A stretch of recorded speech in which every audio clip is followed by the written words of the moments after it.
This is The Opinions, a show that brings you a mix of voices from New York Times Opinion. You've heard the news. Here's what to make of it. I'm David Leonhardt, an editorial director in New York Times Opinion. And this is America's Next Story, a series about the ideas that once held our country together and those that might do so again. We the people, in order to form a more perfect union. Ask not what your country can do for you. Ask what you can do for your country. That America is too great for small dreams. Change is what's happening in America. And we will make America great again. God bless you and good night. I love you. As we come to the end of the year and the end of this series, I wanted to have conversations with a couple of my colleagues. I'm starting today with Bret Stephens, a columnist. As a traditional conservative, Bret no longer has a comfortable home in President Trump's Republican Party. But it's worth remembering that 2028 isn't that far away. And so I wanted to ask Bret whether the next election was an opportunity to rescue conservatism from Trump's warped version of it. What would that new version of conservatism look like? And if that doesn't happen, where does it leave conservatives like Bret? Bret, thanks for being here. Good to be with you, David. So you once identified as a Republican. How do you describe your political affiliation now? I guess I'm in transition, is one answer. No, actually, the reverse is true. I remember growing up, my parents would often say they didn't leave the Democratic Party left them. And that's how they became kind of Reagan conservatives. The line was not original to them. But they were reflecting on their experience of being sort of Adlai Stevenson, Kennedy Democrats in the 60s who were turned off by some of the radicalism in the party in the late 60s and 1970s. And now I find myself saying, I didn't leave the Republican Party left me. And that, I think, very much conjures up Ronald Reagan for me. And what we've been doing with this podcast series is trying to talk about the stories that America tells itself. And I would argue, I'd guess you agree, that the most successful political storyteller of the second half of the 20th century in the United States was Ronald Reagan. He told this story about freedom, about capitalism, about American confidence and American exceptionalism that was highly influential. And I think it's fair to consider the United States as living in the Reagan era from the 1980s through the early 2010s. I also think the Reagan era has ended. Do you agree with that? Well, it has, and that's a shame because the Reagan era at its core was optimistic about American possibility.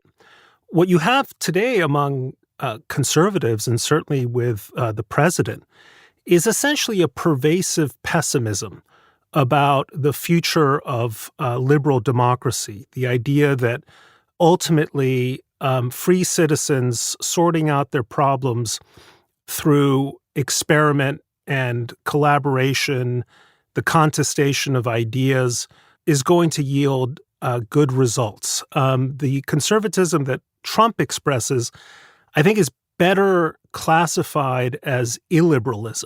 That's to say, a set of ideas often based in kind of ethnicity or race or place that may have something in common with kind of the conservative traditions of Europe, but have much less in common with the conservative traditions of the United States. At its heart, there's a kind of a dark vision of the future of the free world, a real pessimism or doubt about whether liberal societies can succeed. And I've never shared that pessimism. And so that's one of the many reasons why, from the beginning, Trump simply left me cold as a traditional Reaganite Republican. You and I, in different ways, both lament that Trumpian pessimism, but I do want to try to give it its due in one way, which is understand why so many Americans find it attractive. And I think there is something important there about the failures of the last several decades, including the failures of Reaganite conservatism, which I don't think that Reaganite conservatism delivered on what it promised in terms of broad-based, consistent increases in Americans' living standards. And I don't think you totally agree with me about that. And so I'm interested. Maybe not. I'm interested in both. I'm interested in both how you disagree with it, but then also why you think Trump's darkness was so appealing first to so many Republican voters, and then was appealing enough to let him win 2 of the last 3 presidential elections. First of all, I think where Reaganism failed in terms of delivering on its promises is that Reagan never meaningfully cut the size of government in the way that he had promised coming into office in 1981. And I would argue that that explains many of our dysfunctions today. I don't want to get carried away by tangents. I also think it succeeded in this sense. For 35 years, in terms of at least finance capital, the United States was the undisputed world champion, and it explains why we have remained economically dynamic in a way that the welfare states of Europe or Japan simply have not. So I think that in many respects, Reagan delivered on his promise. I do think that Trump understood better than I did a couple of very serious complaints that parts of America which I don't inhabit had about the way things were running in America. I think one of them, maybe most importantly, he understood intuitively that migration was an important issue affecting ordinary Americans. And he also understood the failure of elite institutions to deliver on their promises. And whether the elite institutions were at universities or the public health administration of this country or, mainstream media, Trump was onto something in a way that I was simply blind to because I think I was encased in a cultural bubble. And one of the things I've tried to do in the last 10 years is understand the legitimacy of the Trumpian complaint, even as I profoundly disagree with the prescription. Can I ask you to pause on mass migration for a minute? Because yeah, of course. I'm guessing that some of our listeners heard you say the downsides of mass migration and thought, what downsides? How are Americans and working class Americans in particular actually suffering because of high levels of immigration? How would you answer that question?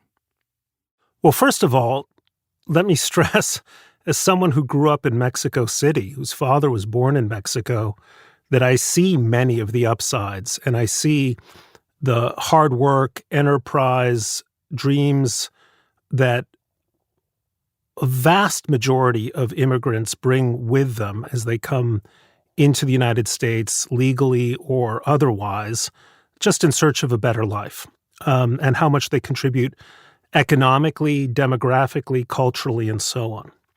But of course there are downsides, and I think that you have to be living in a bubble somewhere between, Scarsdale, New York, and Concord, Massachusetts, to miss them. I mean, we had hundreds of thousands, if not millions of people enter this country with no idea of who they are. Some number of them, by no means the majority, but some number of them were in fact criminals.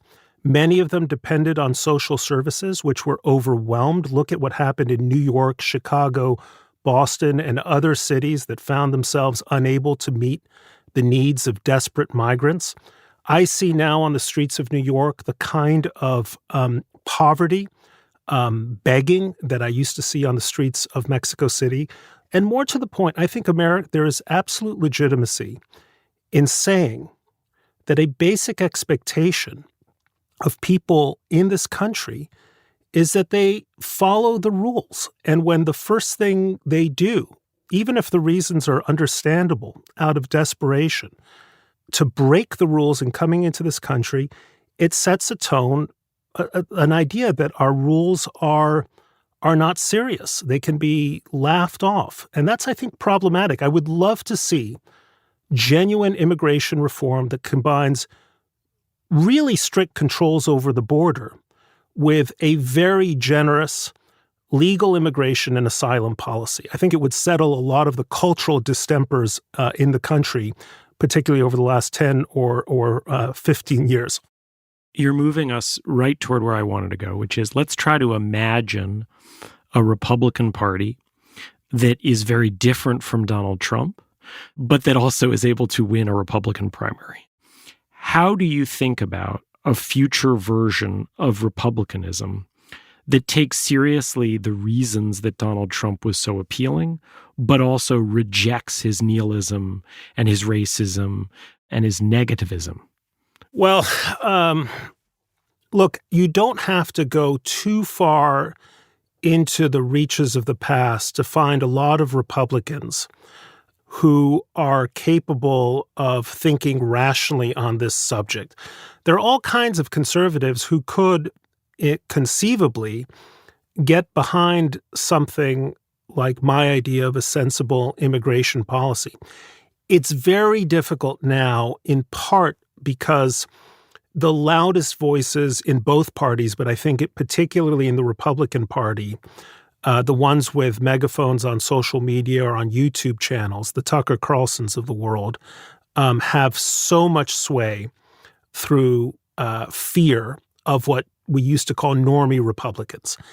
And at some point, I just have to assume or hope, wish, that when the Republican Party has exhausted the available alternatives, they will see their way towards some kind of more sensible attitude towards immigration. But I don't think that's happening in the next 2 years. I wonder if it's happening in the next 20. I believe that we have to hold out the hope that it might happen at some point in the future because it has to happen. And clearly circumstance is going to play a big role in that. I mean, how popular Donald Trump is. But what do you think the most important things that normie Republicans can do to make their vision more attractive? What mistakes have normie Republicans made that they can try to fix to bring about the transition that you're talking about? Well, those mistakes would be my mistakes, right? Yeah. And, one of them was, without a doubt, a kind of derisive, holier-than-thou moralistic attitude about the concerns that people have about migration. And that until you kind of recognize that those concerns are real and valid, you're not going to be able to have a conversation with Republican voters about some other approach to immigration. I think the second issue is, and this is a problem that Republicans can't really solve, and it's this. Republicans or conservatives see themselves locked into a kind of cultural existential struggle with a Democratic Party that they characterize and to some extent caricature as being essentially anti-American, essentially so far out of touch with traditional American values that any concession to that party is hopeless and ludicrous and dangerous. It would help a lot to see the moderate wing, the Bill Clinton wing of the Democratic Party, reassert itself in a way that caricature doesn't resonate quite as much as it does with so many Republican voters today, which is why, to the consternation of some of my readers, I often find myself offering advice to Democrats, please move to the center, not least to save the Republican Party from the kind of xenophobic bigotry that has overtaken it. I guess the question is, do you want the Democratic Party to move to the center because that keeps it closer to you and you're a conservative? Or do you genuinely believe that a more moderate Democratic Party, a more heterodox Democratic Party, would be more likely to win? Because if that's true, in some ways it would be bad for some of the things you favor. No, it wouldn't be, because a Democratic Party that moved to the center, captured the center again, started winning elections, I think, far from having a radicalizing effect on the Republican Party, would have a moderating effect.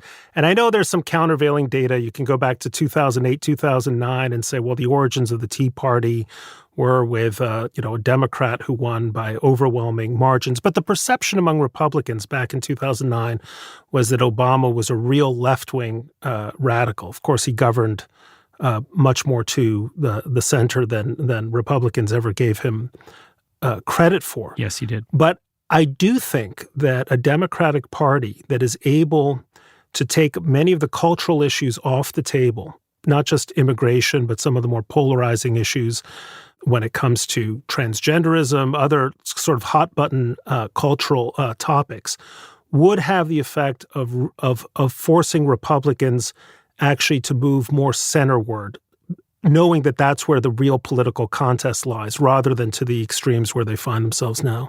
What would you say to Democrats who say, look at Joe Manchin, he got drummed out of Congress, look at John Tester, he lost, and look at the excitement around Zohran Mamdani in New York, that the answer is not some sort of average between AOC and some Republican, it's an authentic, confident version of progressivism embodied by AOC and Bernie's tour and by Mamdani's victory in New York? Mamdani running one of the most brilliant campaigns, and I say this as someone who's no fan of Mamdani, in one of the most progressive cities in America, eked out, 50% of the vote against a weak and divided field.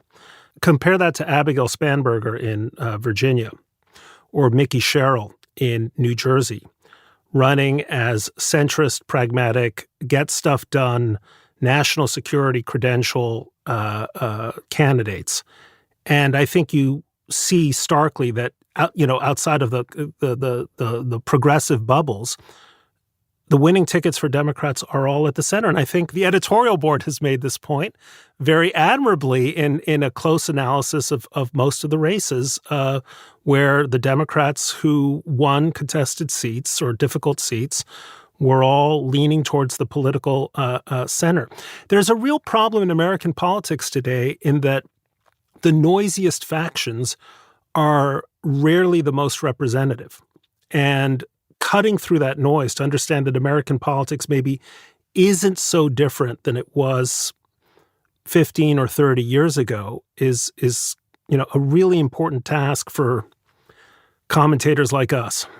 When you look around the world, do you see countries that offer something of a model for what you want the United States and its politics to become? And what I mean by that is these populist forces and the version of relatively elite social progressivism that you do not like are not distinctly American phenomena.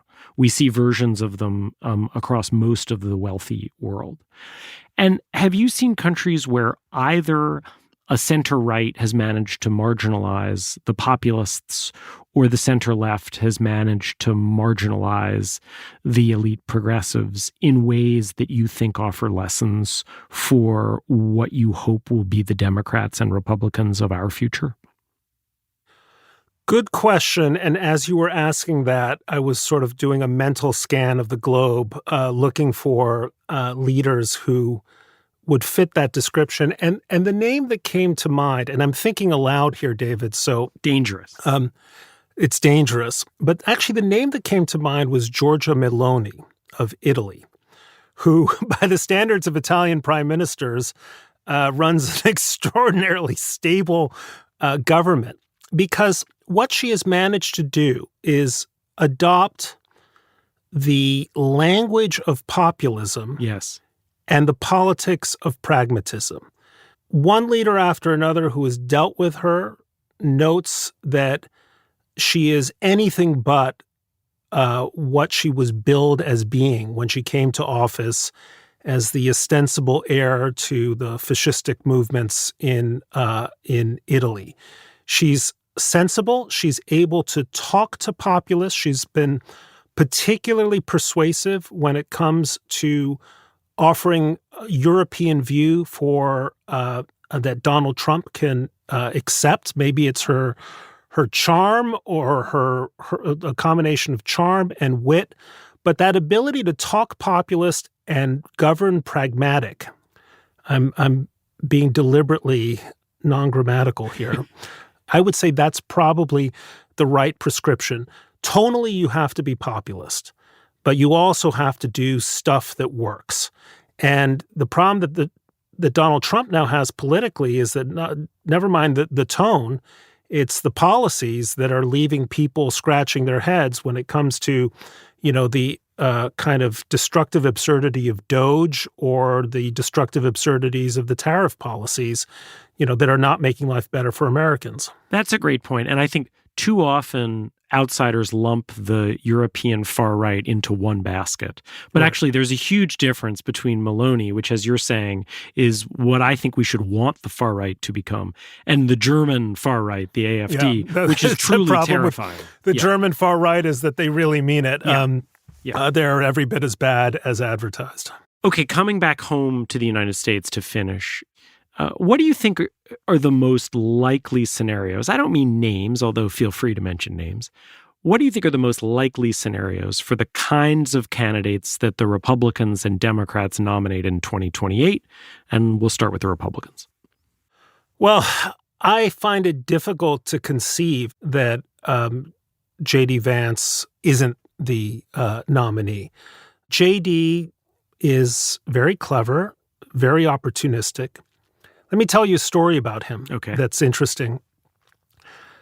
A couple days before the 2016 election, I was invited on Fareed Zakaria's show, along with an up-and-coming writer from Ohio, a certain J.D. Vance, and we were talking about the election. And afterwards, we went for a little walk around Columbus Circle, and we spent our time just insistently agreeing that not only did Donald Trump have to lose in order to save conservatism for the future, but he had to lose by the widest possible margin to drive the lesson home that Trumpism could never be mistaken for conservatism. So every time I see him on TV, that memory flicks through my mind. But I think he's the likely candidate. I think he could lose, however, especially if in 3 years Americans find that their lives are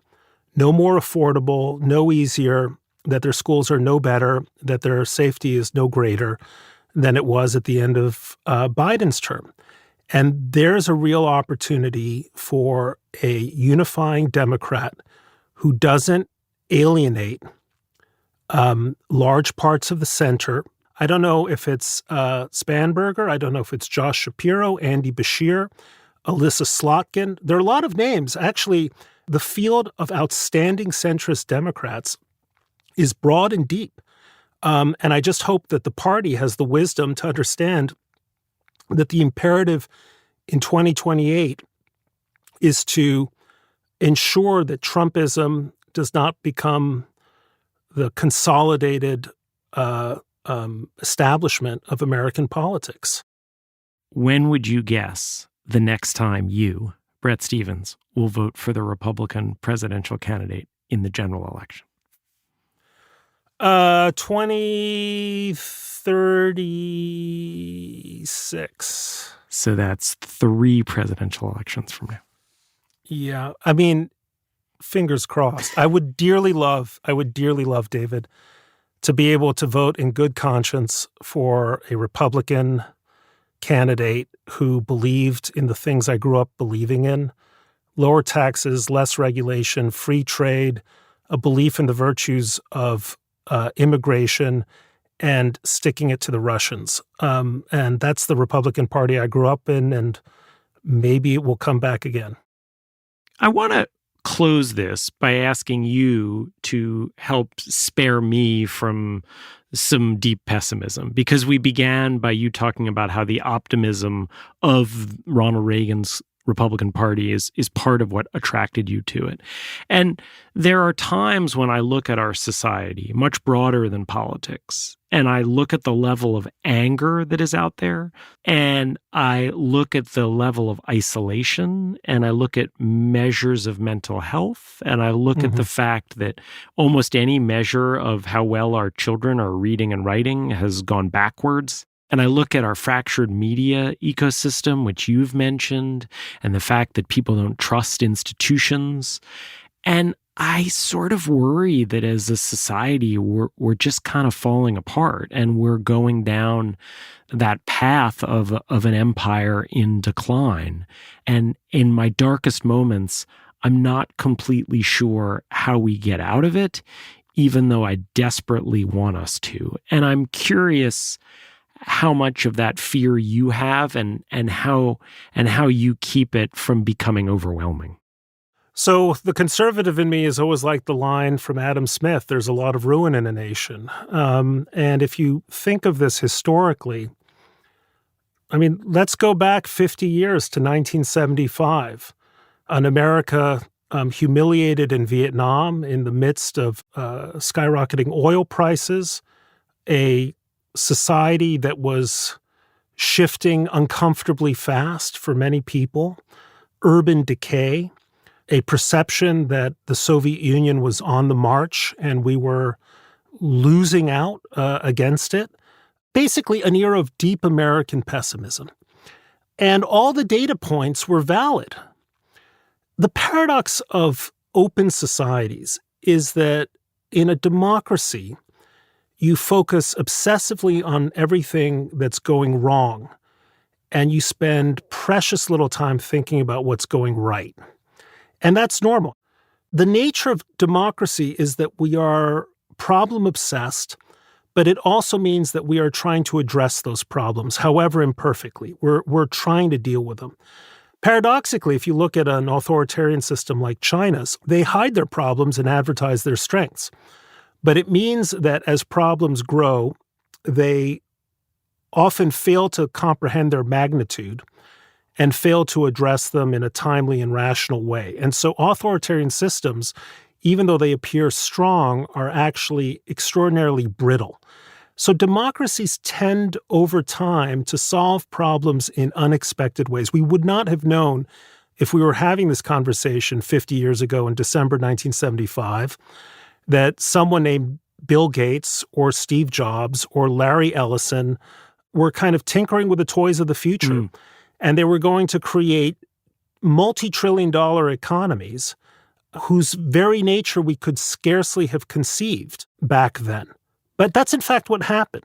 This is a recurring cycle in American history. And so that's kind of my source of optimism, David, which is that we've been this pessimistic before, and we've been wrong before. And we've experienced a lot of terrible presidents, a great deal of illegality and bigotry coming from the highest reaches of government, and we've somehow made it through. You know, one of my favorite lines from a presidential inaugural address is from Bill Clinton's first inaugural. He said something to the effect, he said, "There's nothing wrong with America that can't be cured by what's right in America." I think it's a beautiful phrase, and I think it has the virtue of being true. Bret Stephens, thank you very much. David, a pleasure.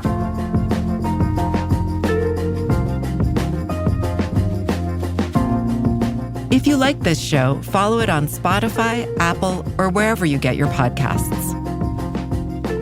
The Opinions is produced by Derek Arthur, Vishaka Darba, Christina Samuelewski, and Jillian Weinberger. It's edited by Kari Pitkin and Allison Bruzik. Engineering, mixing, and original music by Isaac Jones, Sonia Herrero, Pat McCusker, Carol Saburo, and Afim Shapiro. Additional music by Aman Sahota. The fact-check team is Kate Sinclair, Mary Marge Locker, and Michelle Harris. Audience strategy by Shannon Busta and Christina Samuelewski. The director of Times Opinion Audio is Annie Rose Strasser.